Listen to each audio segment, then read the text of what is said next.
tout cela, toutes ces rencontres rentrent dans le cadre d'un processus déjà établi, d'un schéma déjà établi et qui a besoin que la forme soit qui point de vue. Donc pour moi, il faut sortir de cela, il faut faire d'abord le bilan de cette transition, dire qu'au bout, que ce soit la première phase de la transition avec Mokhtar Wane et Bandao et dans cette deuxième phase avec Shogel et Assimi, faire le bilan de la transition sur le plan économique, sur le plan politique, sur le plan sécuritaire, pour voir concrètement quelles sont les avancées qu'il y a. Et sur le processus de l'organisation également des élections, voir où est-ce que nous en sommes. Il y a déjà une première réforme par rapport à l'EJ qui a été faite, qui a ses lacunes, et on l'a vu avec l'organisation du référendum.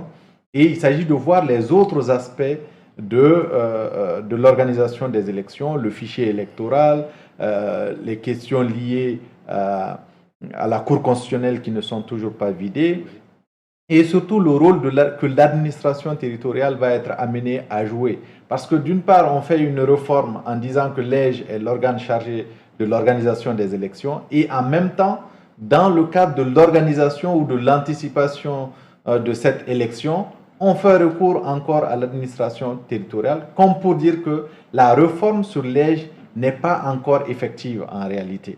Donc finalement, il faut qu'on arrive à clarifier tout ce bazar et finalement se dire où est-ce que nous sommes en train d'aller.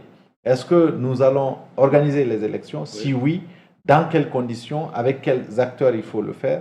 Et s'il ne faut pas organiser les élections ou si on ne peut pas organiser les élections, donner clairement les raisons. Oui. Mais là où ça va coincer, c'est que on va se dire finalement que pour ceux-là qui ont eu 2 ans, 3 ans pour organiser des élections et qu'arrivés à terme, ils n'arrivent quand même pas à organiser les élections, qu'est-ce qu'on fait avec cette équipe? Est-ce qu'on va encore prolonger avec les mêmes acteurs qui ont déjà fait la preuve qu'ils ne pourront pas organiser les élections, ou est-ce que c'est une nouvelle équipe qui vient?